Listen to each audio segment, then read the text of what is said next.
So the Zong was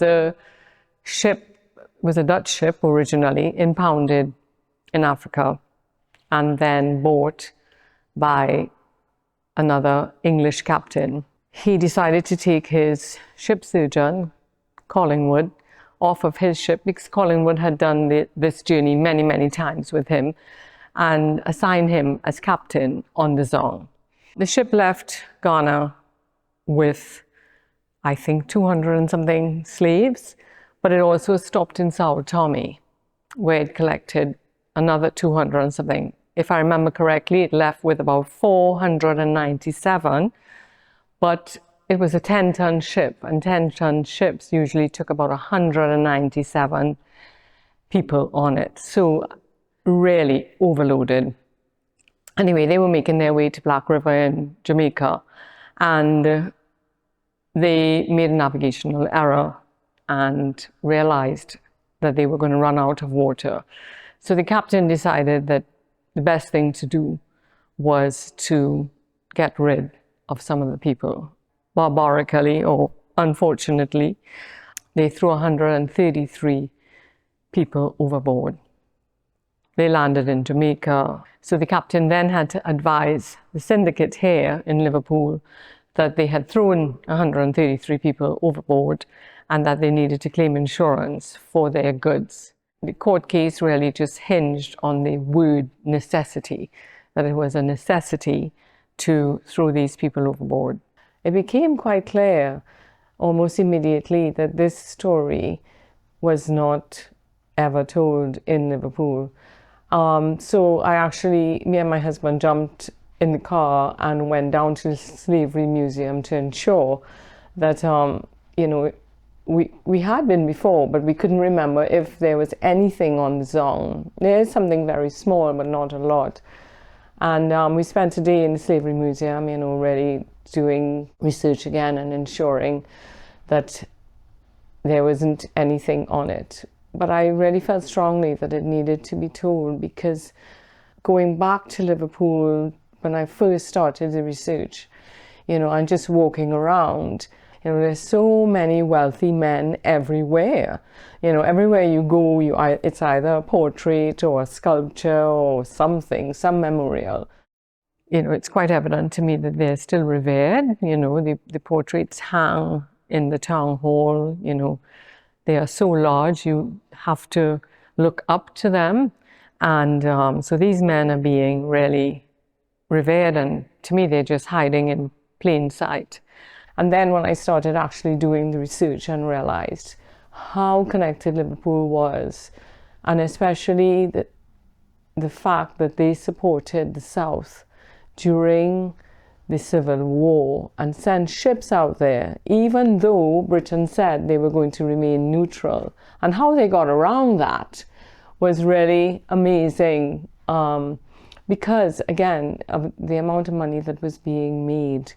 It was critical for them to carry on making that money to support the South as much as they can, to get the cotton. It was all about getting the cotton to Liverpool. Liverpool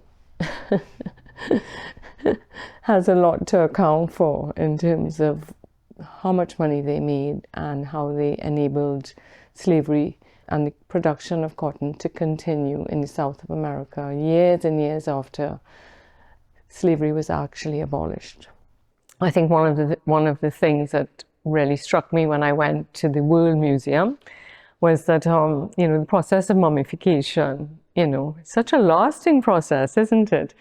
And so that's how I began making the heads. I mummified them with cotton wadding, and cotton is an important part of the process for me. It's about the material.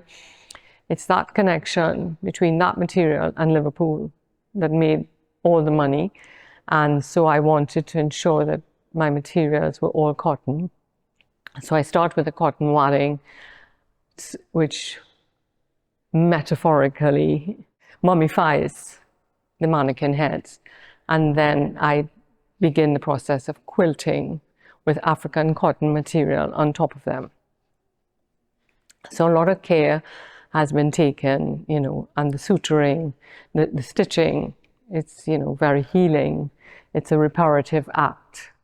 I had gone to the Lady Lever gallery, and we had gone through some of the ethnic collection, and I had seen some embroidered pieces. So I have a friend whose mother is part of a group of women here who embroider for the church, and I just wondered if they would like to do a piece for me to just add into the installation. And I called her. I was so excited. I called her as I came out of the Lever Gallery, and she said, "Oh, well, my mom and her group, they're just finishing this huge piece of embroidery that they've been doing for years, and I'm sure they'd love to get involved because they love having a project." So I met with her, Helen, and I took the head. I had already done a head, and that was it. She took it to them, and they thought, wow, this looks interesting. They love the story of the Zong.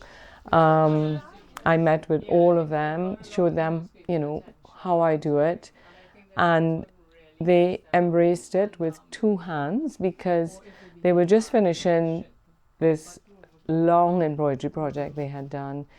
They didn't want to end up at home just knitting. They really wanted a project, and they love sewing. So they tried it, they loved it, and they're still doing it. During my research, I actually went to the Victoria and Albert. That was the first thing I did when Christine Shizenka put on her Africa fashion exhibition at the V&A. So that was the first thing I did, and that really kind of brought home to me how important, cloth is to Africans, and it's actually a visual language that they express themselves through. So I've actually made 133. So as you know, 133 people were thrown overboard. It is said that one had survived. And in Fred Diaguer's book, Feeding the Ghost, he names her Minta. So I've made Minta, and Minta will be in the exhibition, but I will keep Minta. Minta will be mine. For me, she embodies the resistance of the people that were on that ship. So at the front of the exhibition, facing the window, I have 3 spirit guides.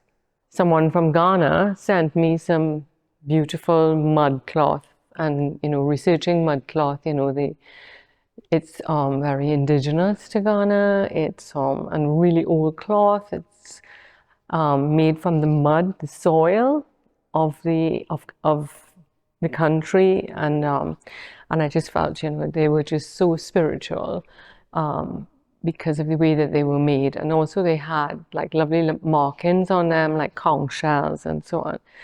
So I used those materials and made 3 of them, which for me feel like spirit guides. Like it's 132 of them, and they need someone to guide them. So the spirit guides will be in the front. Minta will stand behind them, and they'll be leading the souls back to Africa.